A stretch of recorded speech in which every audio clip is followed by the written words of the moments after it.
존 스토트의 신앙생활 가이드입니다. 오늘은 지난 방송에 이어서 예수님의 죽으심 그 두 번째 시간입니다. 이 예수님의 죽으심 이 주제가 성경에서 가장 중요한 주제라고 했죠. 성경뿐만이 아니라 우리의 일생에서 가장 중요한 핵심, 가장 중요한 키라고도 했습니다. 함께 나누도록 하겠습니다. 예수님의 죽으심. 무엇보다도 예수님은 구원자로서 죽으셨습니다. 그분이 하늘로부터 내려오사 자기의 생명을 내어주신 것은 다름 아닌 우리 인간들을 위해서, 그리고 우리의 구원을 위해서였습니다. 실제로 사도들은 그가 우리의 죄를 위하여 죽으셨다라는 말을 거듭 강조하고 있습니다.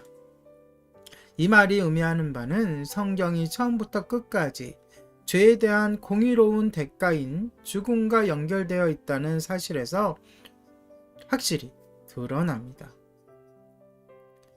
죄의 삭은 사망입니다. 따라서 그분이 우리의 죄를 위해 죽으셨다면 그것은 곧 그분이 우리 대신 우리의 죄로 인해 우리가 마땅히 당해야 할 처벌을 받으셨음을 의미하는 것이 분명합니다.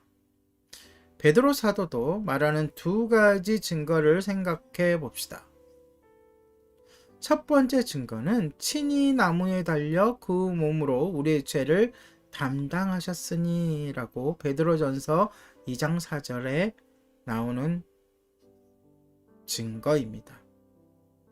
구약 성경 전체를 살펴볼 때 죄를 담당한다는 것은 죄에 대한 처벌을 받는다는 것을 의미하기 때문에 이 주장은 그 자체로 설명이 다 되고 있습니다.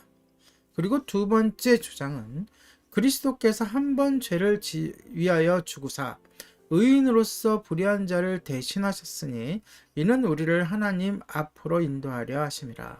베드로전서 3장 18절에 나오는 증거입니다.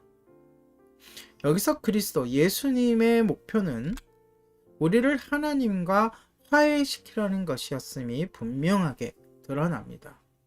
그런데 그 방법은 자신의 죽음이었습니다. 즉, 이전에 우리와 하나님 사이를 갈라놓은 원인이 되었던 죄를 제거하기 위하여 범죄자 대신 결백한 그분이 죽음을 당하셨던 것입니다.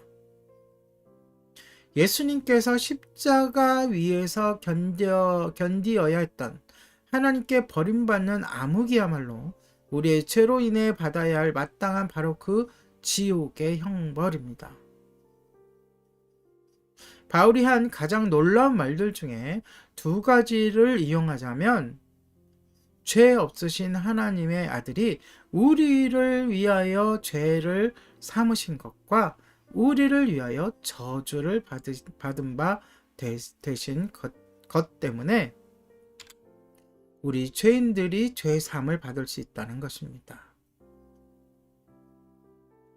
아들의 죽음 속에서, 그리고 그 죽음을 통하여 하나님이 친히 우리의 죄의 형벌을 담당하셨습니다.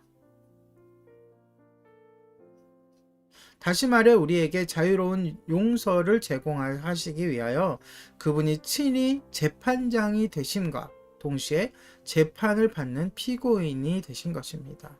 이로써 자신의 공의와 사랑을 동시에 만족시키셨습니다. 이런 맥락에서 볼 때 사도신경의 마지막 부분, 죄를 사하여 주시는 것과 몸이 다시 사는 것과 영원히 사는 것을 믿사옵나이다 라는 말로 끝나는 것은 전혀 이상할 것이 없습니다. 이 내용들이야말로 그분의 순환을 통해 주어진 은혜입니다. 즉, 예수 그리스도께서 자신의 죽음을 통해 우리에게 가져다 주신 축복인 것이죠. 우리도 천사들과 함께 영원토록 다음과 같이 찬송하게 될 것입니다. 요한계시록 5장 12절 말씀인데요. 죽음을 당하신 어린 양이 능력과 부와 지혜와 힘과 존귀와 영광과 찬송을 받으시기에 합당하도다. 그렇지만 사도신경은 십자가에 달리신 그리스도로 끝을 맺고 있지 않습니다. 그분의 구원 사역, 십자가의 죽으심 이후에 일어났던 다섯 가지 사건, 즉 예수님의 강화, 부활, 승천, 좌정하심, 그리고 재림이 있습니다. 내일부터 자세히 이 하나하나 살펴보도록 하겠습니다. 예수님의 죽으심, 오늘의 신앙생활 가이드였습니다.